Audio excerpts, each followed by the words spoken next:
Hi welcome back to Tasvika Sudha YouTube channel. ನಾನು ಹುಟ್ಟು ಬೆಳೆದ ನಮ್ಮೂರನ್ನು ಈ ವಿಡಿಯೋದಲ್ಲಿ ನಿಮಗೆಲ್ರಿಗೂ ತಿಳಿಸ್ತೀನಿ ಆ್ಯಂಡ್ ತೋರಿಸ್ತೀನಿ. ಮತ್ತು ಹೆಣ್ಮಕ್ಳು ಮದುವೆ ಆದಮೇಲೆ ತವರಿಗೆ ಅವರೇ ಅತಿಥಿಗಳಾಗ್ತಾರೆ. ಮದುವೆ ಆದಮೇಲೆ ಹೆಣ್ಮಕ್ಳಿಗೆ ತವ್ರ ಮನೆ ಮೇಲೆ ಪ್ರೀತಿ ಇನ್ನೂ ಜಾಸ್ತಿ ಆಗುತ್ತೆ. ಅದು ಯಾಕೆ ಅಂತ ಹೇಳೋದೇ ಬೇಡ, ಯಾಕಂದರೆ ಮದುವೆ ಆದ ಎಲ್ಲ ಹೆಣ್ಮಕ್ಳಿಗೂ ಗೊತ್ತೇ ಇರುತ್ತೆ. ನಾವು ಬೆಳೆದ ಮನೆ ಆಗಿರ್ಬೋದು, ಊರಾಗಿರಬಹುದು, ಅಪ್ಪ ಅಮ್ಮ ಆಗಿರಬಹುದು, ಒಡ ಹುಟ್ಟಿದವರಾಗಿರ್ಬೋದು, ಎಲ್ಲವನ್ನು ಮಿಸ್ ಮಾಡ್ಕೊಳ್ತಾ ಹೋಗ್ತೀವಿ. ಆ್ಯಂಡ್ ಈ ವಿಡಿಯೋದಲ್ಲಿ ನನ್ನ ತವರ ಮನೆಯಲ್ಲಿ ನಾನು ಹೇಗೆ 2 ದಿನಗಳನ್ನ ಕಳೆದೆ ಅಂತಲೂ ಕೂಡ ತಿಳಿಸ್ತೀನಿ. ಆ್ಯಂಡ್ ನಮ್ಮಪ್ಪನ ಬಗ್ಗೆ 1-2 ಮಾತುಗಳು, ನನ್ನ ಬಾಲ್ಯದ ದಿನಗಳು, ಆ್ಯಂಡ್ ನನ್ನ ಮುದ್ದಿನ ಮಗಳು ಏನೆಲ್ಲ ಮಾಡಿದ್ಲು ಈ 2 ದಿನ ಅವ್ರ ತಾತನ ಮನೆಯಲ್ಲೂ ಅಂತ ಕೂಡ ತೋರಿಸ್ತೀನಿ. ಈ ವಿಡಿಯೋನ ಕೊನೆವರೆಗೂ ನೋಡಿ, ಎಲ್ಲೂ ಸ್ಕಿಪ್ ಮಾಡಬೇಡಿ. ನನ್ನ ಚಾನಲ್ಗೆ ಸಬ್ಸ್ಕ್ರೈಬ್ ಮಾಡಿಲ್ಲ ಅಂದರೆ ಪ್ಲೀಸ್ ಸಬ್ಸ್ಕ್ರೈಬ್ ಮಾಡಿ. ಯುಗಾದಿ ಹಬ್ಬನ ಮುಗಿಸಿ ನಾನು ನನ್ನ ಮಗಳು ಇಬ್ಬರೂ ನೆಕ್ಸ್ಟ್ ಡೇ ಹೊಸ್ತಡ್ಕು ದಿನ ಊರಿಗೆ ಬಸ್ನಲ್ಲಿ ಹೋದ್ವಿ. ಅಲ್ಲಿ ಯಾರಾದರೂ ನಮ್ಮನ್ನು ಪಿಕಪ್ ಮಾಡೋಕ್ಕೆ ಬಂದರೆ ಅದಕ್ಕಿಂತ ಸಂತೋಷ ಬೇರೆ ಯಾವುದೂ ಇಲ್ಲ. ಅದೇ ಥರ ನಮ್ಮನ್ನು ಪಿಕಪ್ ಮಾಡೋದಕ್ಕೆ ನನ್ನ ತಂಗಿ ಬಂದಿದ್ಲು, ಪಿಕ್ ಮಾಡಿದ್ಲು. ಹೋಗಿ ತಿಂಡಿ ತಿಂದು ಮನೆಯಲ್ಲಿ ನೆಕ್ಸ್ಟ್ ಹೋಗಿದ್ದೆ ನಾವು ನಮ್ಮ ತೋಟಕ್ಕೆ ಯಾಕೆ ಹೋಗಿದ್ವಿ ಅಂದರೆ ಮುನಿ ಮಾಡೋದಕ್ಕೆ. ನಾವು ಹೊಸ್ತಡ್ಕು ಮಾಡೋದು ಇದೇ ಥರ ನಮ್ಮೂರ ಕಡೆ ತೋಟದಲ್ಲಿ ಮುನಿ ಮಾಡೋದು. ಅಂದರೆ ಮುನಿ ಹೇಗೆ ಮಾಡ್ತೀವಿ ಅಂದರೆ, ನನ್ನಪ್ಪ ಅಮ್ಮ ಇಬ್ಬರು ಉಪವಾಸ ಇರ್ತಾರೆ. ನನ್ನಪ್ಪ ಕೆರೆಯಲ್ಲಿ ಸ್ನಾನ ಮಾಡಿ ಅಲ್ಲೇ ಒಂದು ಚಪ್ಪರವನ್ನು ಹಾಕಿ ದೇವರಿಗೆ 3 ಕಲ್ಲಿಟ್ಟು ಪೂಜೆ ಮಾಡ್ತೀವಿ. ನಂತರ ಕೋಳಿನ ಅಲ್ಲಿ ಬಲಿ ಕೊಡ್ತೀವಿ ಮುನಿಯಪ್ಪ ದೇವ್ರಿಗೆ. ಅದಾದಮೇಲೆ ನಾವು ಅಡುಗೆ ಮಾಡೋದಕ್ಕೆ ಸ್ಟಾರ್ಟ್ ಮಾಡ್ತೀವಿ. ಆ್ಯಂಡ್ ಅಡುಗೆ ಮಾಡೋಕ್ಕೆ ಏನೇನು ಬೇಕು ಸಾಮಗ್ರಿಗಳನ್ನ ಅದೆಲ್ಲವನ್ನು ಮನೆಯಿಂದನೇ ತರ್ತೀವಿ. ಮಸಾಲೆ ಆಗಿರ್ಬೋದು, ಅಕ್ಕಿ ಆಗಿರ್ಬೋದು, ಮುದ್ದೆಗೆ ಎಲ್ಲದನ್ನು ನಾವು ಮನೆಯಿಂದನೇ ತರ್ತೀವಿ. ಈವನ್ ವಾಟರ್ನೂ ಕೂಡ ಕುಡಿಯೋದಕ್ಕೆ, ಅಡುಗೆ ಮಾಡೋದಕ್ಕೆ ಎಲ್ಲದಕ್ಕೂ. ನೆಕ್ಸ್ಟು ಅಡುಗೆ ಮಾಡೋದಕ್ಕೆ ಒಲೆ ಬೇಕೇ ಬೇಕಲ್ವಾ. ಒಲೆನ ಅಪ್ಪ ರೆಡಿ ಮಾಡಿಕೊಟ್ರು. ಅದಾದಮೇಲೆ ನಾವು ಅಡುಗೆ ಮಾಡೋದಕ್ಕೆ ಸ್ಟಾರ್ಟ್ ಮಾಡಬೇಕಲ್ವ. ಸೊ ಫಸ್ಟು ಕೋಳಿ ಕ್ಲೀನನ್ನು ಮಾಡ್ಕೊಬೇಕು, ಅದನ್ನು ಕಟ್ ಮಾಡ್ಕೊಬೇಕು, ಎಲ್ಲವನ್ನು ಅಪ್ಪ ಹೆಲ್ಪ್ ಮಾಡಿದ್ರು. ನಾವು ಬಾಲ್ಯದಲ್ಲಿ ಅಡುಗೆ ಮಾಡೋದಕ್ಕೆ ಹೋಗ್ತಿರ್ಲಿಲ್ಲ. ಸೊ ಯಾಕಂದರೆ ಅಡುಗೆ ಗೊತ್ತಿರಲಿಲ್ಲ ಹೇಗೆ ಮಾಡಬೇಕು ಅಂತ. ಬಟ್ ಇವಾಗ ದೊಡ್ಡವರಾಗಿದ್ದೀವಿ. ಅಡುಗೆನ ನಾವು, ನನ್ನ ತಂಗಿ, ನನ್ನಮ್ಮ ಎಲ್ಲ ಸೇರಿ ಅಡುಗೆಯನ್ನು ರುಚಿಯಾಗಿ ಮಾಡಿದ್ವಿ. ನೆಕ್ಸ್ಟು ದೇವರಿಗೆ ಅದನ್ನು ನೈವೇದ್ಯ ಇಟ್ಟು ಅರ್ಪಿಸಿದ್ವಿ. ಅದಾದಮೇಲೆ ನಾವು ಎಲ್ಲರೂ ಕೂತ್ಕೊಂಡು ಊಟವನ್ನು ಮಾಡಿದ್ವಿ. ಒಂಥರ ತೋಟದಲ್ಲಿ ಅಡುಗೆ ಮಾಡಿ ಈ ಥರ ವರ್ಷದಲ್ಲಿ ಒಂದ್ಸಲ ಊಟ ತಿನ್ನೋದು ತುಂಬಾ ಸ್ಪೆಷಲ್ ಅನಿಸುತ್ತೆ. ಒಂಥರ ಅದು ಹೇಳ್ಕೊಳ್ಳೋಕ್ಕೆ ಆಗಲ್ಲ ಅದ್ರ ಫೀಲಿಂಗು. ಅದನ್ನು ಅನುಭವಿಸೋರಿಗೆ ಮಾತ್ರ ಗೊತ್ತು. ನಮ್ಮ ಕುರಿ ಕೂಡ ಒಂದು ಮರಿಯನ್ನು ಹಾಕಿತ್ತು. ಅದು ಎಷ್ಟು ಮುದ್ದಾಗಿತ್ತಂದರೆ ಚೆನ್ನಾಗಿತ್ತು. ಅದನ್ನು ಹಿಡ್ಕೊಂಡು ಹೋಗಿ ಕುರಿ ಹತ್ರ ಸೇರಿಸ್ಬೇಕಾಗಿತ್ತು. ಯಾಕಂದರೆ ಕುರಿ ಆಲ್ರೆಡಿ ದೂರ ಹೋಗಿತ್ತು. ನಾನು ಅದ್ರ ಜೊತೆ ಒಂದು ಸ್ವಲ್ಪ ವೀಡಿಯೋನೂ ಮಾಡಿಕೊಂಡೆ. ನನ್ನ ಮಗಳು ಕೂಡ ಅದ್ರ ಜೊತೆ ಆಟ ಆಡಿದ್ಲು. ಅದಾದಮೇಲೆ ನೆಕ್ಸ್ಟು ಅದು ನೋಡಿ ಎದ್ದು ನಿಂತ್ಕೊಳ್ತೈತೆ. ಎಷ್ಟು 1 ಅವರ್ ಆದ ತಕ್ಷಣ ಕುರಿ ಮರಿ ಎದ್ದು ನಿಂತ್ಕೊತು. ತೊಗೊಂಡೋಗಿ ಕುರಿ ಹತ್ರ ಬಿಟ್ಟೆ. ಅಲ್ಲಿಂದ ನಾವು ಎಲ್ಲ ಸಾಮಗ್ರಿಗಳನ್ನ ಏನು ತೊಗೊಬಂದಿದ್ವಿ ಅದೆಲ್ಲವನ್ನು ಮನೆಗೆ ಪಾತ್ರೆ ತೊಳ್ಕೊಂಡು ಮನೆಗೆ ತೊಗೊಂಡೋದ್ವಿ. ಆ ಡೇ ಇಷ್ಟರಲ್ಲೇ ಮುಗೀತು. ಮನೆಗೆ ಹೋಗೋ ಅಷ್ಟರಲ್ಲೇ ನಮ್ಗೆ ಆಲ್ರೆಡಿ 4:30, 5 o'clock ಆಗಿತ್ತು. ಅದರ ನೆಕ್ಸ್ಟ್ ಡೇ ಮತ್ತೆ ನಾವು ತೋಟಕ್ಕೆ ಹೋಗಬೇಕಿತ್ತು. ಯಾಕಂದರೆ ತೋರಿಸ್ತೀನಿ ಬನ್ನಿ. ನಾನು ನನ್ನ ಮಗಳು ಇಬ್ಬರೂ ಹೋಗ್ತಿದ್ದೀವಿ. ನೋಡಿ ಅವಳ ಮಾತನ್ನು ಕೇಳಿ.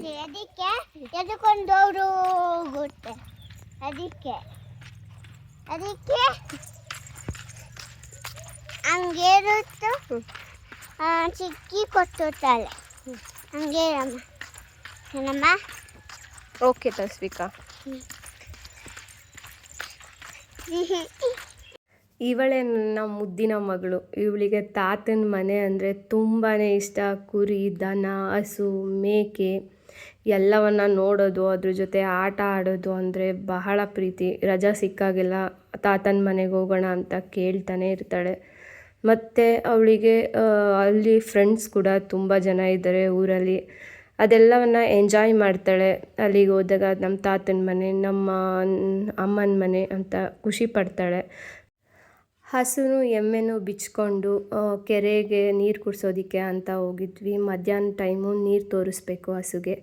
ಸೊ ನೀರು ಕುಡ್ಸೋಕ್ಕೆ ಅಂತ ಹೋಗ್ಬೇಕಾದ್ರೆ ನೋಡಿ ಅವಳು ಕೂಡ ಅಮ್ಮ ನಾನು ಹಿಡ್ಕೊತೀನಿ ಅಂತಾಳೆ. ಇವಾಗ ನಾನು ಏನೇ ಕೆಲಸ ಮಾಡಲಿ ಅದಕ್ಕೆ ಅಮ್ಮ ನಾನು ಹೆಲ್ಪ್ ಮಾಡ್ತೀನಿ ಅಂತ ಜೊತೆಯಲ್ಲಿ ಬರ್ತಾಳೆ.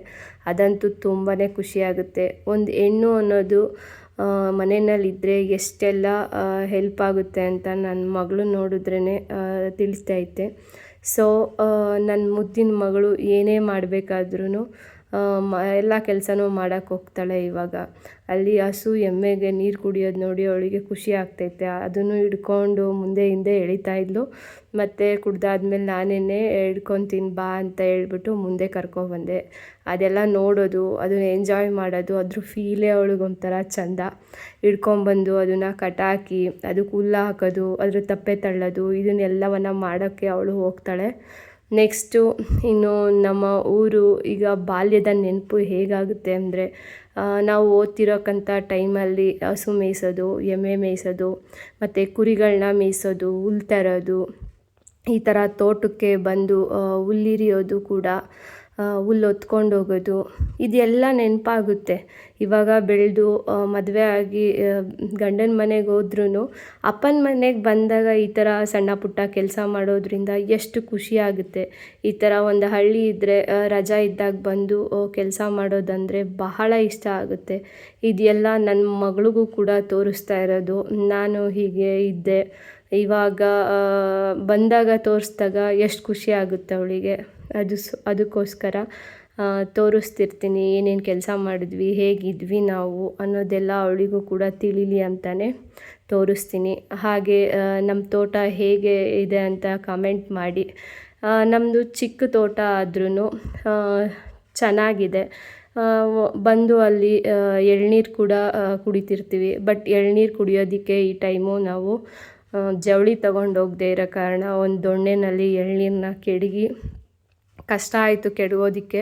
ಬಟ್ ನನ್ನ ಮಗಳು ಎಳ್ನೀರು ಕುಡಿಲೇಬೇಕು ಅಂತ ಅಂದಳು. ಸೊ ಅದಕ್ಕೋಸ್ಕರ ನಾನು ನನ್ನ ತಂಗಿ ಇಬ್ಬರೂ ಅದು ಎಳ್ನೀರನ್ನ ಅದು ಕೋಲಲ್ಲಿಂದ ಕೆಡವಿದ್ವಿ. ಒಂದು 3-4 ಬೀಳ್ತು. ನಂತರ ಅದು ಕಟ್ ಮಾಡೋದಕ್ಕೂ ಕೂಡ ಕುಡ್ಲು ಇಲ್ಲ, ಕುಡ್ಲಿನೂ ಇಲ್ಲ. ಒಂದು ಸಣ್ಣ ಕಡ್ಡಿಯಿಂದ ಅದನ್ನು ಕೆಚ್ಕೊಂಡ್ವಿ. ಯಾಕಂದರೆ ಎಳೆದಿತ್ತು. ಸೊ ಹೆಂಗೋ ಹೊತ್ತಾಗೆ ಕೆಚ್ಚಿ ಎಳ್ನೀರನ್ನ ತೆಗೆದು ನನ್ನ ಮಗಳಿಗೆ ಕುಡಿಸಿದ್ದಾಯಿತು.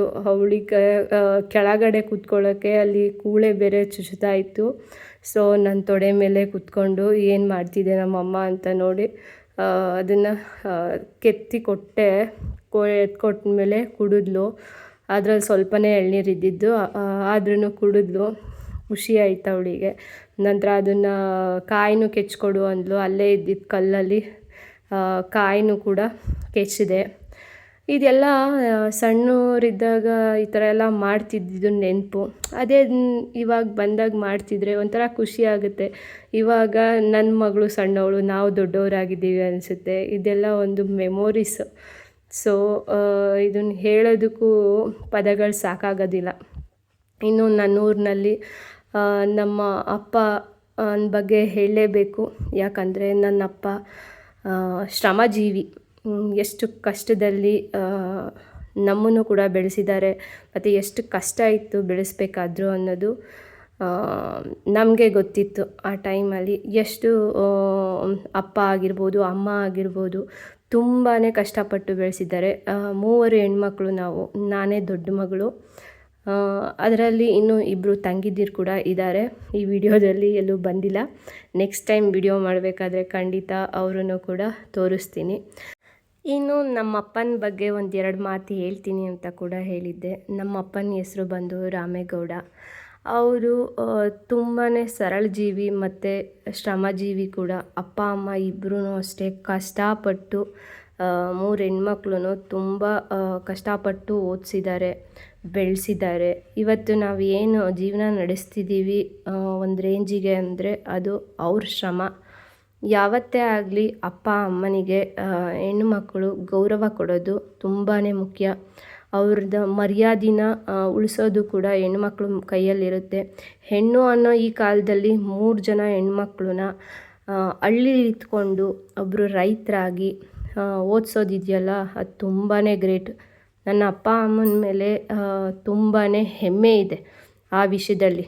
ಇಷ್ಟು ಚೆನ್ನಾಗಿ ಓದಿಸಿದ್ದಾರೆ, ಒಂದು ಸಮಾಜದಲ್ಲಿ ಒಂದು ಒಳ್ಳೆಯ ಜೀವನ ನಡೆಸ್ತಿದ್ದಾರೆ ಅಂದರೆ ಅವ್ರು ಕೊಟ್ಟಂತಹ ಭಿಕ್ಷೆನೇ ನಮಗೆ. ಇವತ್ತು ಚೆನ್ನಾಗಿದ್ದೀವಿ ಅವರಿಂದ. ನಾವು ಯಾವತ್ತೂ ಅಷ್ಟೇ ಅಪ್ಪ ಅಮ್ಮನಿಗೆ ಗೌರವ ಕೊಡಿ, ಅವ್ರ ಮರ್ಯಾದೆನ ಯಾವುದೇ ಕಾರಣಕ್ಕೂ ಕಳಿಬೇಡಿ. ನಿಮ್ಮ ಕೈಯಲ್ಲಿ ಅವರಿಗೆ ಗೌರವ ಸಿಗೋಕ್ಕೆ ಜಾಸ್ತಿ ಮಾಡೋಕ್ಕಾಗದೇ ಇರ್ಬೋದು, ಬಟ್ ಯಾವುದೇ ಕಾರಣಕ್ಕೂ ಗೌರವ ಮಾತ್ರ ಕಡಿಮೆ ಮಾಡಬೇಡಿ. ಇವತ್ತು ನನ್ನ ಜೀವನನೂ ಕೂಡ ನನ್ನ ಅಪ್ಪ ಹಾಕಿದ ಹಾದಿಲೇ ನಡೆದಿದೆ. ಅದು ಓದಾಗಿರ್ಬೋದು, ಮದುವೆ ವಿಷಯದಲ್ಲಾಗಿರ್ಬೋದು, ಅವರಿಂದ ಅವರ ಅನುಭವದಿಂದ ನನ್ನ ಜೀವನ ಇವತ್ತು ಚೆನ್ನಾಗಿದೆ. ಅದು ಯಾವಾಗಲೂ ಹೆಮ್ಮೆ ಇದೆ ನಮ್ಮಪ್ಪನ ಬಗ್ಗೆ. ಅದ್ರ ಜೊತೆಗೆ ನನಗೆ ಏನೇ ಖುಷಿ ಆಗ್ಬೋದು, ದುಃಖ ಆಗ್ಬೋದು, ಫಸ್ಟು ಹೇಳೋದೇ ನಮ್ಮ ಪಪ್ಪ ಹತ್ರ. ಅಮ್ಮನ ಹತ್ರ ಅಷ್ಟು ಹೇಳೋಕ್ಕಾಗಿಲ್ಲ ಅಂದ್ರೂ ಅಪ್ಪನ ಹತ್ರ ಎಲ್ಲವನ್ನ ಶೇರ್ ಮಾಡ್ತೀನಿ. ಅದು ಆ ಥರ ಫ್ರೀಡಮ್ ಕೂಡ ಕೊಟ್ಟಿದ್ದಾರೆ. ಯಾವಾಗಲೂ ನನ್ನ ಅಪ್ಪನಿಗೆ ನಾನು ಚಿರಋಣಿಯಾಗಿರ್ತೀನಿ. ಸೊ ಇದು ನಮ್ಮ ಹಿರೇಮಡಿ ಏನಿದೆ, ನಾವು ಚಿಕ್ಕವರಿದ್ದಾಗ ಇಲ್ಲಿ ಅರಿಶಿನ ಇರ್ಬೋದು, ಮೆಣಸಿಕಾಯಿ ಇರ್ಬೋದು, ಆ್ಯಂಡ್ ಕೀರೆ ಸೊಪ್ಪು, ಅರವೆ ಸೊಪ್ಪು ಅಂತ ಬರುತ್ತಲ್ಲ, ಅದನ್ನೆಲ್ಲ ಹಾಕಿದ್ವಿ.